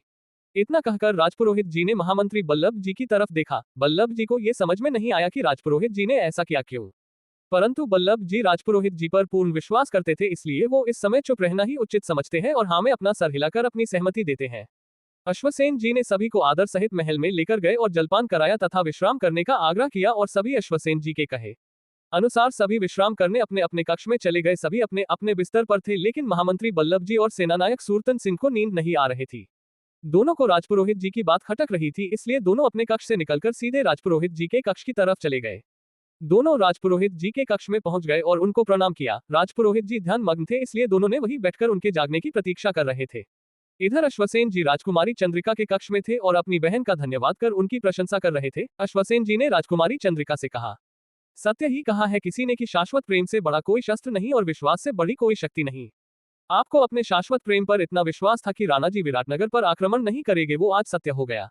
अन्यथा ऐसी घटना होने के पश्चात कोई भी राजा किसी को क्षमा नहीं करते हैं। इस पर राजकुमारी चंद्रिका मुस्कुराए और कहा, दादा भाई राणा जी तो आपके मित्र हैं, इसलिए हो सकता है कि ऐसी कारण उन्होंने ऐसा किया हो। अश्वसेन जी मुस्कुराए और कहा, कारण चाहे जो हो, हम तो इसलिए अत्यधिक प्रसन्न है। इस कपटी का कपट मां भवानी ने विफल कर दिया और राणा जी बिल्कुल कुशल है। और इतना सब होने के बाद भी राणा जी ने ये संबंध स्वीकार किया। ये सुनकर राजकुमारी चंद्रिका शर्मा गई। ये देखकर अश्वसेन जी को बहुत सुकून मिलता। इधर राजपुरोहित जी अपने ध्यान से जाग चुके थे। जैसे ही उन्होंने आज का ध्यान पूर्ण करके अपनी आंखें खोली तो उन्होंने देखा कि उनके सामने महामंत्री बल्लभ जी और सेनानायक सूरतन सिंह बैठे हुए थे। राजपुरोहित ही ने कहा, आप दोनों यहाँ सब कुछ ठीक तो है ना? इस पर बल्लभ जी ने कहा, राजपुरोहित जी, जब आपको ये पता है कि विराटनगर से हमारे राणा जी को मारने का संयंत्र किया गया था, तो आज हम लोग यहाँ क्यों रुके हुए हैं? हमारे यहाँ होने का अगर फिर से इन्होंने अनुचित लाभ उठाने का प्रयास किया और राणा जी को कुछ हो गया तो हम क्या करेंगे? इस पर राजपुरोहित जी मुस्कुराते हुए बोले, इसीलिए तो हम सब आज यहाँ रुके हुए ताकि हमारा सारा भ्रम दूर हो सके कि क्या इस घटना को सूचना सच में अश्वसेन जी को नहीं थी या ये इन्हीं का संयंत्र है। यदि हम यहाँ से चले जाते तो ये चौकने हो जाते और इनकी आगे की योजना का हमें कभी भी पता नहीं चल पाएगा, और इसलिए हमने राणा जी को अकेले छोड़ा है ताकि अगर ये इनका ही किया धरा है तो हमारे सामने आ जाए। तभी सूरतन सिंह ने कहा, वो सब तो ठीक है राजपुरोहित जी, परंतु हम सब यहाँ हैं और इस बीच यदि इन लोगों ने राणा जी को कोई हानि पहुंचा दिया तो हम क्या करेंगे? इस बात पर बल्लभ जी ने भी चिंता जताते हुए कहा, सेनानायक सूरतन सिंह बिल्कुल उचित कह रहे हैं। अगर राणा जी को कुछ हो गया तो इनका पता लगा कर ही क्या करेंगे? इस पर राजपुरोहित जी ने मुस्कुराते हुए कहा, आप दोनों की चिंता उचित है, परंतु शायद आप दोनों को ये नहीं पता कि हमने आने से पूर्व ही राणा जी पर एक शक्तिशाली कवच बना दिया था जिसके अंदर कोई भी शस्त्र प्रवेश नहीं कर सकता। यहाँ तक कि राणा जी भी हमारे वापस लौटने तक अपने पास कोई भी शस्त्र नहीं रख पाएंगे। ये सुनकर सभी ने राहत की सांस ली और राजपुरोहित जी को प्रसन्न करते हुए अपने अपने कक्ष में चले गए और जाकर सुकून से सो गए, क्योंकि अब उन्हें राणा जी कोई भी चिंता नहीं थी। राणा जी बिल्कुल सुरक्षित थे। सब कुछ ठीक चल रहा था। अब शाम हो चुकी थी और अश्वसेन जी ने एक आपात बैठक बुलवाई जिसमें कुंतलगढ़ के राजपुरोहित सत्यानंद जी, महामंत्री बल्लभ जी और सेनानायक सूरतन सिंह को विशेष अतिथि के रूप में आमंत्रित किया गया था। तीनों विशेष अतिथि के राज्यसभा में आते ही राज्यसभा की कार्यवाही आरंभ की गई और विराटनगर के राष्ट्रद्रोही पूर्व विराटनगर का सेनानायक पशुपति को राज्यसभा में बुलवाया गया। पशुपति को कई जंजीरों में जकड़कर राज्यसभा में लाया गया और महाराज अश्वसेन जी के सम्मुख खड़ा कर दिया गया। CH-34 देश निकाला। पशुपति को कई जंजीरों में जकड़कर राज्यसभा में लाया गया और महाराज अश्वसेन जी के सम्मुख खड़ा कर दिया गया। सब लोग पशुपति को घिन भरी नजरों से देख रहे थे। तभी विराटनगर के महामंत्री अरविंद राव खड़े हुए और कहा, महाराज, ये है हमारे भूतपूर्व सेनानायक पशुपति, जिसने विराटनगर के लिए कई युद्ध लड़े और लगभग सभी युद्ध में विराटनगर को विजय भी दिलाई है, परंतु आज जो अपराध इन्होंने किया है इसके लिए इसे मृत्युदंड से कम कुछ भी नहीं मिलना चाहिए। इस पर एक सभासद उठा और कहा, लेकिन इनका अपराध है क्या महामंत्री जी? इस पर अरविंद राव ने कहा, इनका अपराध अक्षम्य है। इन्होंने हमारी राजकुमारी को अपवित्र करने की चेष्टा की है। इस पर एक दूसरे सभासद ने कहा, इसका अर्थ ये हुआ कि अपराध करने के लिए पशुपति को दंड नहीं मिल रहा है, बल्कि उसको दंडित इसलिए किया जा रहा है क्योंकि राजकुमारी चंद्रिका के साथ इसने अपराध करने का प्रयास किया था, इसलिए पशुपति को मृत्युदंड दिया जा रहा है। तो महाराज अश्वसेन, हम ये पूछते हैं कि ये कहाँ का न्याय है? पूरी सभा में हो हल्ला मच गए। कुछ लोग तो पशुपति को मृत्युदंड दिलाने के लिए बोल रहे थे तो कुछ लोग उसको बचाने के लिए। बहुत लंबे समय तक ऐसे हो बहस होती चलती रही और अब ये विवाद हिंसात्मक रूप लेने लगा कि तभी कुंतलगढ़ के महामंत्री बल्लभ जी ने कहा, मौन हो जाए सब, वरिष्ठ पद पर आसीन होकर ऐसा विवाद उचित नहीं है। महामंत्री बल्लभ जी के इतना कहते ही सभी सभासद उनकी तरफ देखने लगे और एक सभासद ने कहा, महाशय, आप है कौन जो महाराज अश्वसेन जी की सभा में उनकी उपस्थिति में हम सबको आज्ञा देने का दुस्साहस कर रहे हैं? इस पर विराटनगर के महामंत्री अरविंद जी उठे और उन्होंने बल्लभ जी का परिचय देते हुए कहा, ये है कुंतलगढ़ के महामंत्री बल्लभ जी। ये सुनते ही पूरी सभासद में मौन छा गया और सब बल्लभ जी को एकटक नजर से देखने लगे। थोड़ी देर सभा शांत हो गया। तभी एक सभासद ने कहा, कुंतलगढ़ के हो या कहीं और के ये है तो केवल एक महामंत्री ही ना, कोई राजा तो नहीं है और ये हमारे राज्य में है, इसलिए इनको आज्ञा देने का कोई अधिकार नहीं है। ये सुनते ही सेनानायक सूरतन सिंह का खून खौल उठा और उन्होंने अपनी तलवार पर अपनी पकड़ मजबूत की और अपनी तलवार निकलने ही वाले थे कि तभी राजपुरोहित सत्यानंद जी ने सूरतन सिंह को रोकते हुए कहा, उचित कहा आपने, परंतु संभवतः आपको ये स्मरण नहीं कि इस समय हम आपके अतिथि होने के साथ साथ कुंतलगढ़ के रिश्तेदार भी है और विराटनगर कुंतलगढ़ का अपराधी हम अभी भी आप लोगों द्वारा राणा जी किए प्राणघाती हमले को भूले नहीं है। अतः इतना कुछ होने के पश्चात आपको हमसे ऐसे बात करना उचित नहीं है, इसलिए कुछ भी बोलने से पूर्ण अपने शब्दों का चयन सोच समझ कर करे। ये सुनकर वो सभासद चुपचाप बैठ गया। तभी विराटनगर के राजपुरोहित नागचंद्र जी ने कहा, तो हे गुरुश्रेष्ठ सत्यानंद जी, अब आप ही इस समस्या का कोई समाधान बताए। इस पर राजपुरोहित सत्यानंद जी थोड़ा सोचकर बोले, हे विराट नरेश, यदि किसी व्यक्ति को उसकी मातृभूमि से निष्कासित कर दिया जाए और आजीवन प्रतिबंध लगा दिया जाए तो वो भी एक प्रकार का मृत्युदंड होता है, और आप इस दुष्ट को देश निकाला का दंड देकर अपने नगर से निकाल दीजिए और उसके पूर्व इसे विराटनगर के नागरिकों को सौंप दीजिए, वही इसका उचित दंड निर्धारित करेगी। ये सुनकर पशुपति क्रोधित होकर बोला, अश्वसेन, ऐसा मत करना, अपने शत्रु को जीवित छोड़ना तुम्हारे जीवन की सबसे घातक गलती होगी। मुझे जीवित मत छोड़ना, अन्यथा एक दिन में ही तुम्हारे विनाश का कारण बनूंगा और विराटनगर शमशान बन जाएगा। पशुपति बार बार चीखते हुए यही सारी बात दोहरा रहा था, परंतु वहां ऐसा लग रहा था कि किसी को पशुपति की आवाज सुनाई ही नहीं दे रही थी और राजपुरोहित सत्यानंद जी के प्रस्ताव पर तुरंत ही कार्यवाही की जाने लगी और पशुपति को देश निकाला दे दिया गया और उसे विराटनगर के नागरिकों को सौंप दिया गया। विराटनगर की प्रजा बहुत ही आक्रोश में थी, क्योंकि पशुपति ने विराटनगर की प्रजा पर बहुत अत्याचार किया था। इसलिए पशुपति को जैसे ही देश निकाला दिया गया, विराटनगर की पूरी प्रजा महल के सामने आकर खड़ी हो गई और पशुपति के बाहर आने का इंतजार करने लगी। थोड़ी ही देर में पशुपति महल से बाहर आया। जैसे ही प्रजा ने पशुपति को देखा, उनका क्रोध सातवें आसमान पर चढ़ गया और सबने मिलकर पशुपति को सैनिकों के हाथ से छुड़ाया और उसे पीटने लगे। किसी ने हाथ से मारा, तो किसी ने पैर से, तो किसी ने डंडे से पीटा। पूरा नगर पशुपति को पीटने और घसीटने में लगा हुआ था। ये देखकर भी अश्वसेन जी ने कुछ नहीं कहा और अंदर चले गए। पूरी प्रजा ने मिलकर पशुपति को पीटने के बाद उसका मुंह काला कर दिया और पशुपति के घोड़े से उसे बांधकर घोड़े को एक जोर की चाबुक मारी। घोड़ा चाबुक के दर्द से बिलखा और सर पर दौड़ने लगा। घोड़े के दौड़ने के कारण उसे लगाम से बंधा पशुपति भूमि पर घसीटने लगा और रास्ते पर लगातार घसीटे जाने के कारण पशुपति दर्द से कर्रा रहा था। लगातार घसीटे जाने के कारण पशुपति के शरीर का पिछला हिस्सा, उसके सर के पीछे और पीठ पर बहुत ही गंभीर चोटें आई थी।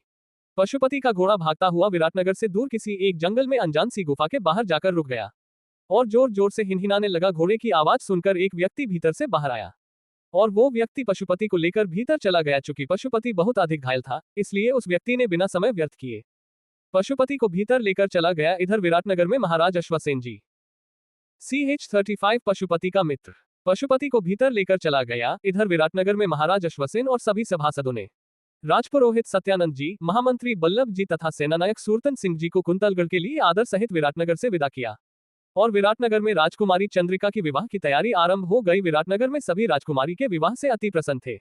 राजकुमारी चंद्रिका अपने कक्ष में चुपचाप राणा जी के ख्यालों में खोई हुई बैठी हुई थी कि तभी वहां राजलक्ष्मी आ जाती है। आज राजकुमारी चंद्रिका को राजलक्ष्मी के कक्ष में आने की आहट महसूस नहीं होती है। वो अभी भी राणा बाज बहादुर के बारे में ही सोचकर अकेले में मुस्कुराए जा रही थी। तभी राजलक्ष्मी ने राजकुमारी चंद्रिका से कहा, क्या बात है राजकुमारी, आप तो आज बहुत प्रसन्न दिख रही है, आखिर क्या बात है? इस पर राजकुमारी चंद्रिका कोई भी उत्तर नहीं देती है। तब राजलक्ष्मी राजकुमारी को छेड़ते हुए कहती है, अरे राणा जी, आप यहाँ कैसे? ये सुनकर राजकुमारी चंद्रिका हड़बड़ाते हुए उठती है और पीछे मुड़ी और कहा, राणा जी। ये कहकर राजकुमारी चंद्रिका राणा जी को ढूंढने लग जाती है। ये देखकर राजलक्ष्मी जोर जोर से हंसने लगी और बोली, ये क्या राजकुमारी जी, अभी आपको मेरी आवाज तक सुनाई नहीं दे रही थी और अभी अचानक सब सुन लिया, वाह, लेकिन ये हुआ कैसे? इस पर राजकुमारी चंद्रिका थोड़ा नाराजगी के साथ बोली, राजलक्ष्मी, आप मेरी सबसे प्यारी सखी है और आपको तो सब पता है, फिर भी आपने हमारे साथ ऐसा मजाक किया, ये बहुत गलत बात है। इस पर राजलक्ष्मी बोली, मेरी प्यारी सखी, हमने तो ये बात आपका ध्यान अपनी तरफ खींचने के लिए कहा था। राजकुमारी चंद्रिका झट से कहती है, अर्थात? इस पर राजलक्ष्मी कहती है, राजकुमारी जी, आपके और राणा जी के विवाह में अधिक समय नहीं है। शरद पूर्णिमा निकट है और महाराज अश्वसेन जी आपके लिए कुछ विशेष वस्त्र और आभूषण भिजवाए हैं, वो आपको देखने को कहा है और वही कहने में यहाँ आई थी।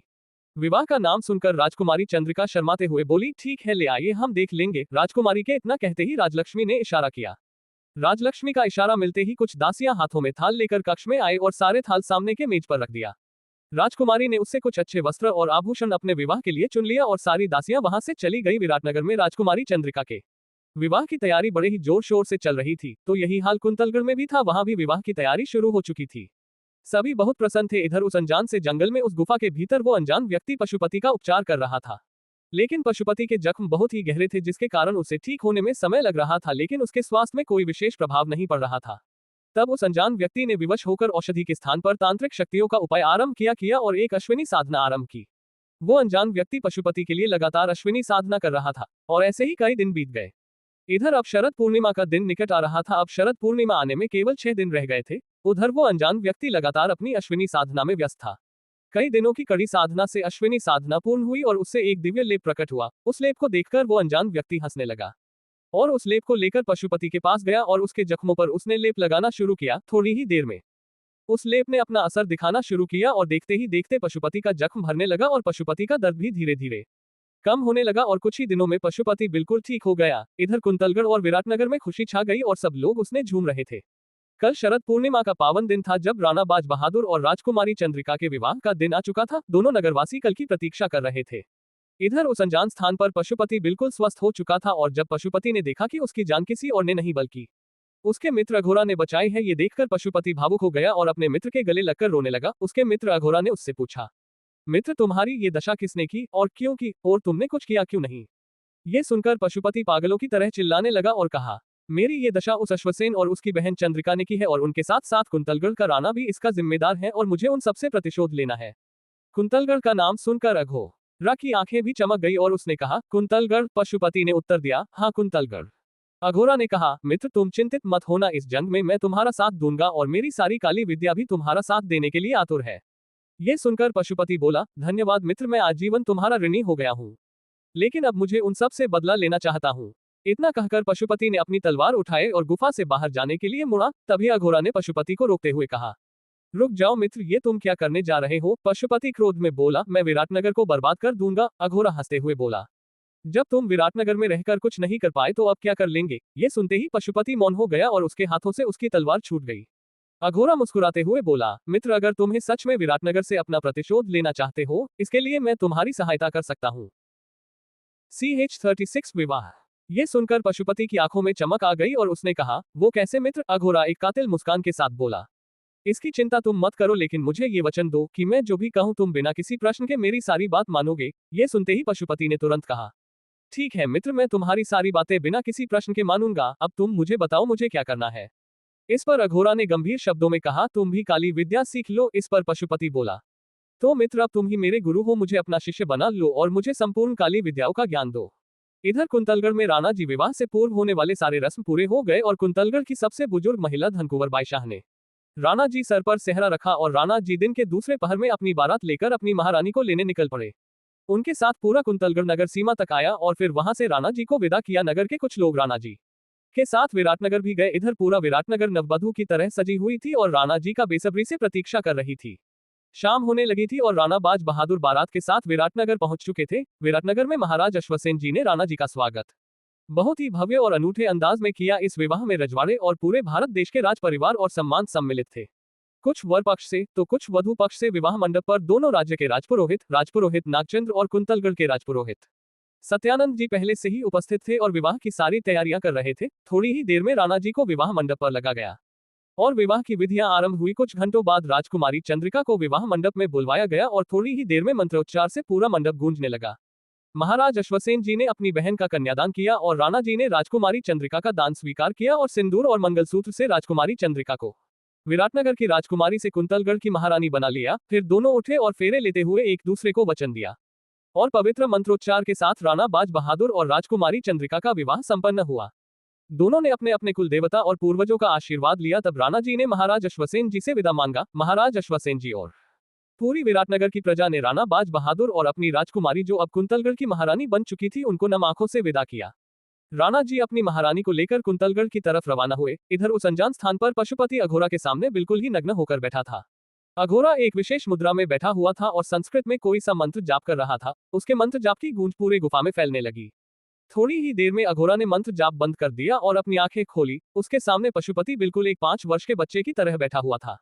अघोरा अपने स्थान से उठा और गुफा के थोड़ा और अधिक भीतर चला गया। थोड़ी देर बाद अघोरा बाहर आया। उसके हाथ में एक थाल थी और उसके पीछे कुछ साय खड़े थे जो अघोरा की चाकरी किया करते थे। उन सबके हाथों में भी एक एक थाल थी।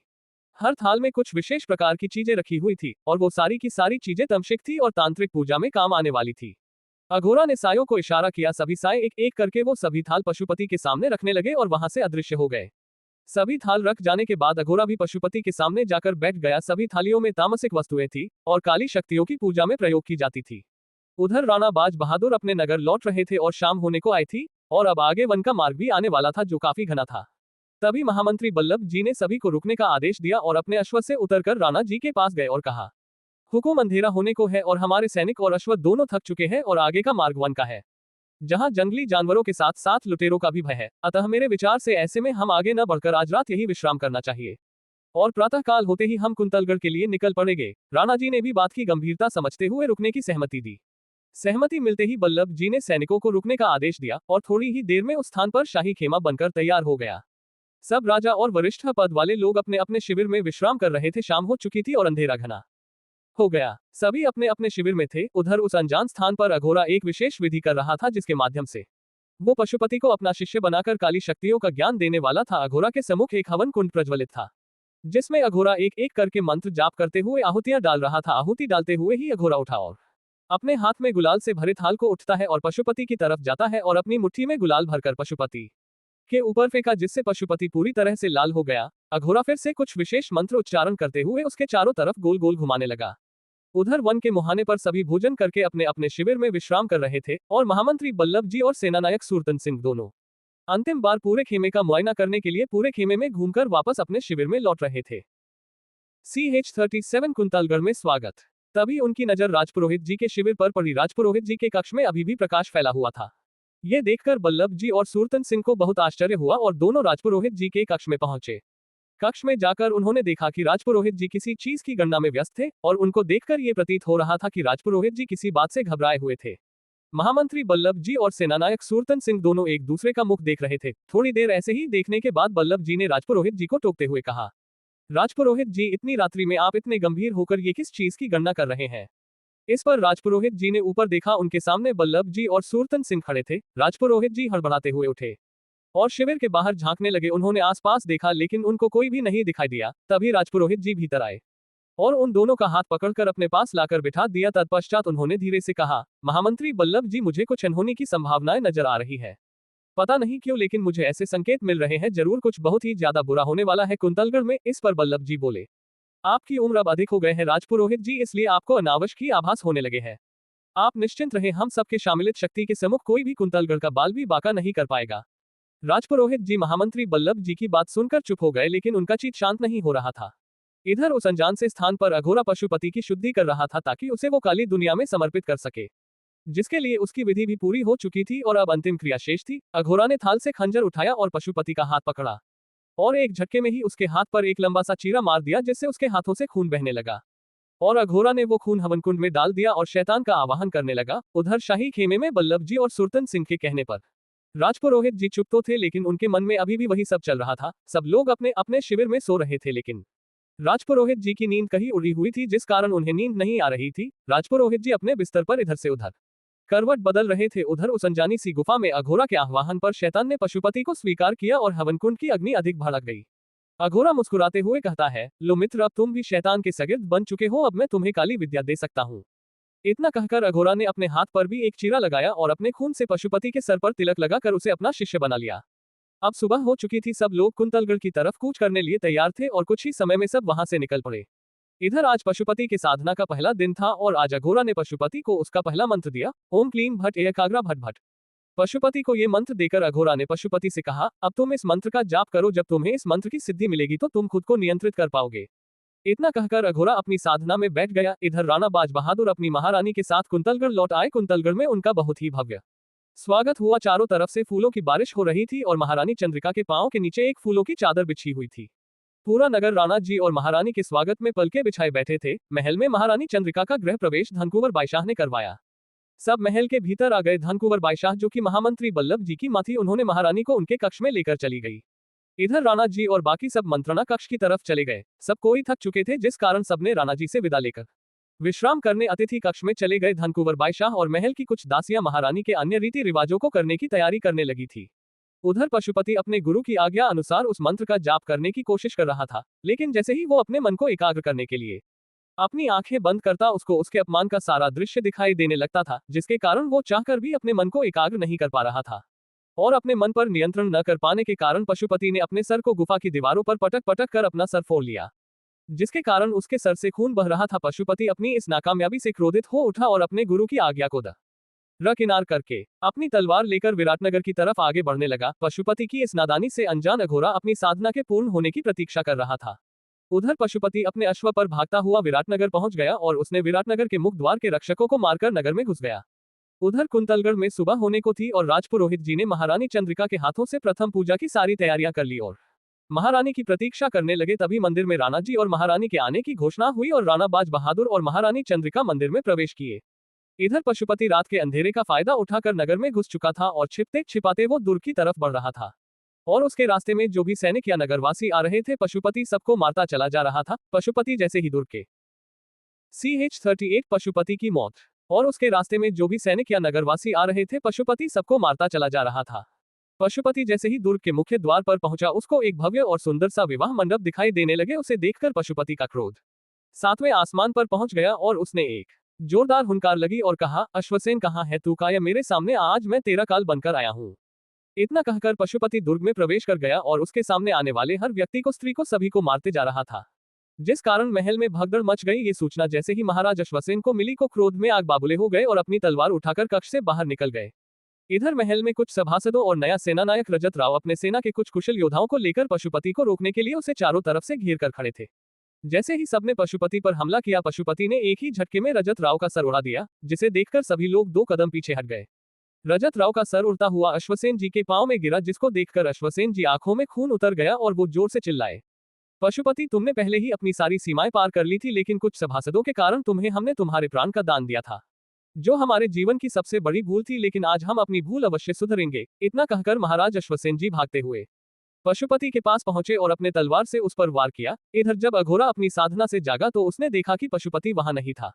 इसलिए अघोरा ने अपने सभी चाकरों को पशुपति को ढूंढने का आदेश दिया और भी उसे ढूंढने लगा, लेकिन पशुपति उनमें से किसी को नहीं मिला, जिस कारण अघोरा ने अपनी शक्ति का प्रयोग किया। इन सब के मध्य जहां विराटनगर में मृत्यु तांडव चल रहा था तो वही कुंतलगढ़ में राणा बाज बहादुर और महारानी चंद्रिका मां भवानी की पूजा करके अपनी प्रजा का संबोधन प्राप्त कर रहे थे कि तभी वहां पर एक बुजुर्ग महिला उनके सामने आए और कहा, मुझे बहुत भूख लगी है, क्या आप मुझे कुछ खाने को दे सकते हैं? इस पर राणा जी कुछ कहते उससे पहले ही महारानी चंद्रिका ने उस बुजुर्ग महिला को सहारा देते हुए मंदिर के प्रांगण में लेकर आए और सबसे पहले उस महिला के पांव को धोया और उसके बाद उनको अपने हाथों से भोजन कराया, जिसको देखकर पूरी कुंतलगढ़ की प्रजा महारानी चंद्रिका के नाम की जय जयकार करने लगी। पूरे कुंतलगढ़ की प्रजा अपनी महारानी के इसे रूप को देखकर सभी की आंखें भर आई। उस महिला को भोजन कराकर जब महारानी चंद्रिका ने उनको प्रणाम किया तब उस महिला ने महारानी चंद्रिका और राणा जी को आशीर्वाद देते हुए कहा, मेरे अपने बेटे और बहू ने मुझे घर से निकल दिया और आज आप लोगों ने मुझे इतना सम्मान दिया, इसके लिए मैं ईश्वर से प्रार्थना करती हूँ कि आपके घर में शीघ्र ही 2 पुत्रों का जन्म हो और उनका व्यक्तित्व अंधेरे में भी सूर्य की भांति चमके और वो दोनों प्रभु राम और लक्ष्मण जी की प्रतिछाया हो। इतना कहकर वो वहां से चली गई। इधर विराटनगर में पशुपति और महाराज अश्वसेन के मध्य एक घमासान युद्ध चल रहा था। चूंकि दोनों एक कुशल योद्धा थे इसलिए इतनी शीघ्रता से कोई भी पराजित नहीं होने वाला था। जैसे जैसे दिन चढ़ रहा था ये बात आग की तरह फैलती जा रही थी, जिसके कारण पूरा विराटनगर सदमे में आ गया। ये बात जब विराटनगर के राजपुरोहित नागचंद्र जी के कानों तक पहुंची तो उनको इसकी चिंता होने लगी, जिस कारण विराटनगर के राजपुरोहित नागचंद्र ने कुंतलगढ़ के राजपुरोहित सत्यानंद को अपने अंतर्मन से संपर्क करने का प्रयास करने लगे। उधर कुंतलगढ़ में महारानी चंद्रिका के विवाह के पश्चात के रस्म पूरी की जा रही थी। उसी बीच राजपुरोहित सत्यानंद जी नागचंद्र जी के संपर्क का आभास हुआ और उन्होंने तुरंत ही उनके संपर्क का उत्तर दिया। नागचंद्र जी ने विराटनगर में चल रहे सारी घटनाओं को विस्तार पूर्वक बता दिया और उनसे सहायता मांगी। इधर अघोरा ने पशुपति कहाँ है ये पता लगा लिया और तेजी के साथ विराटनगर जाने के लिए निकल पड़ा। इधर कुंतलगढ़ से भी राणा जी, राजपुरोहित जी, बल्लभ जी और सुरतन सिंह चारों तीव्र गति से विराटनगर की तरफ चल पड़े। इधर विराटनगर में दोनों एक दूसरे को जान से मार देना चाहते थे, इसके लिए दोनों अपनी पूरी ताकत के साथ एक दूसरे पर वार किए जा रहे थे। अघोरा जैसे ही विराटनगर पहुंचा उसने अपनी काली शक्ति का प्रयोग करके अश्वसेन जी को अपना बंदी बना लिया और उनको अपनी शक्ति से बांध दिया, जिसके कारण पशुपति अब अश्वसेन जी पर हावी हो गया और उसने उनको मरने के लिए अपनी तलवार उठाए और उनको मरने ही वाला था। आखिर तभी एक शक्ति ने पशुपति को बांध दिया और उसको जमीन पर गिरा दिया। वो शक्ति नागचंद्र जी की थी। अपने मित्र को इस तरह धाराशाही होता देखकर अघोरा का क्रोध नियंत्रण हो गया और उसने महाराज अश्वसेन जी को हवा में उठाकर फेंक दिया। महाराज अश्वसेन उड़ते हुए सामने के एक दीवार से जाकर टकरा गए और उनके सर से खून निकलने लगा। अश्वसेन जी के बाद अघोरा ने नागचंद्र जी को हवा में उठाकर दूर फेंक दिया। नागचंद्र जी दूर जा गिरे, वो उठ पाए उसे पहले ही अघोरा ने अपनी शक्ति से नागचंद्र को उल्क पाश में बांध दिया और एक ही झटके में पशुपति को नागचंद्र के पाश से मुक्त कर दिया। मुक्त होते ही पशुपति ने अपनी तलवार उठाए और अश्वसेन जी की तरफ भागा। जैसे ही पशुपति महाराज अश्वसेन जी तक पहुंचा और उन पर वार करने ही गया था कि तभी महाराज अश्वसेन जी ने एक ही झटके में पशुपति सर उसके धड़ से अलग कर दिया और पशुपति का उड़ता हुआ सर अघोरा के सम्मुख जाकर गिरा। CH-39 चंद्रिका की शिकायतें। महाराज अश्वसेन जी ने एक ही झटके में पशुपति सर उसके धड़ से अलग कर दिया और पशुपति का उड़ता हुआ सर अघोरा के सम्मुख जाकर गिरा। अपने आंखों के सामने अपने मित्र की ऐसी दशा देखकर अघोरा पागल हो गया। उसने अपने हाथ को हवा में उठाया और कुछ कुछ मंत्र बुदबुदाने लगा। इसके बाद अघोरा ने अपनी मुट्ठी बंदी और अश्वसेन जी की तरफ फेंकी। अघोरा के हाथ से एक तरंग जैसी कुछ निकली और वो तरंग जाकर अश्वसेन जी को लगी। जैसे ही उस तरंग ने अश्वसेन जी को छुआ, अश्वसेन जी को जोरदार झटका लगा जिसे वो मूर्छित हो गए। अघोरा अभी भी क्रोध में उसने अश्वसेन जी और नागचंद्र जी दोनों को हवा में उठाया और दीवार पर लगे हिरण के सर की तरफ फेंक दिया। अश्वसेन जी मूर्छित अवस्था में इस हिरण को सिंह पर गिरने ही वाले थे कि तभी एक तरंग ने उस दोनों को हवा में ही पकड़ लिया और नीचे उतरने लगे। अघोरा ये देखकर अभी ही आश्चर्य में पड़ गया। उसे अपने अगल बगल में देखा, उसे कोई नहीं दिखा। तब उसे पुनः एक शक्तिशाली शस्त्र को अश्वसेन जी पर फेंका। वो शस्त्र अश्वसेन जी को लगने ही वाला था कि तभी फिर से एक चमकती हुई तीव्र रोशनी आई और इस शस्त्र से टकरा गई। जैसे ही वो रोशनी उस शस्त्र से टकराई, वो शस्त्र पिघलने लगा और थोड़ी ही देर में नीच गिर गया। ये देखकर अघोरा चिल्लाया और कहा, किसकी मृत्यु ने उसे यहाँ बुलाया है? तभी उसके पीछे से राजपुरोहित सत्यानंद की आवाज सुनाई दी, किसकी मृत्यु ने किसे बुलाया है ये तो पता चल जाएगा। जैसे ही अघोरा को ये आवाज सुनाई दी, अघोरा बिल्कुल हड़बड़ा गया और पीछे मुड़ा। जैसे ही अघोरा पीछे मुड़ा, उसकी सांस हलक में अटक गई। उसके आंखों में डर साफ साफ दिखने लगा। वो ये समझ नहीं पा रहा था कि ये कैसे संभव था। राजपुरोहित सत्यानंद कुछ करे उससे पहले ही अघोरा पशुपति के शव को लेकर वहां से गायब हो गया। किसी को कुछ भी समझ में नहीं आया, लेकिन राजपुरोहित सत्यानंद बिना कुछ बोले ही चुपचाप खड़े थे। राणा जी अपने मित्र के पास भागते हुए पहुंचे और उनको संभाला। महाराज अश्वसेन जी और राजपुरोहित नागचंद्र को उठाकर कक्ष में लेकर जाया गया और उनके उपचार की व्यवस्था की गई। सब लोग महाराज अश्वसेन जी और नागचंद्र जी के पास ही बैठे थे, लेकिन राजपुरोहित सत्यानंद जी उनसे थोड़ी दूर खिड़की के पास खड़े होकर आसमान की तरफ देखते हुए कुछ सोच रहे थे। तभी राणा बाज बहादुर जी उनके पास आए और कहा, राजपुरोहित जी क्या बात है, आप किस सोच में खोए हुए हैं? इस पर भी राजपुरोहित जी ने कोई उत्तर नहीं दिया। राणा जी ने फिर से राजपुरोहित जी से वही प्रश्न किया, परंतु इस बार भी राजपुरोहित जी ने उन्हें कोई उत्तर नहीं दिया। ये देखकर राणा बाज बहादुर को बड़ा ही आश्चर्य हुआ। तब आश्चर्य बस उन्होंने राजपुरोहित जी को हिलाते हुए पूछा, राजपुरोहित जी?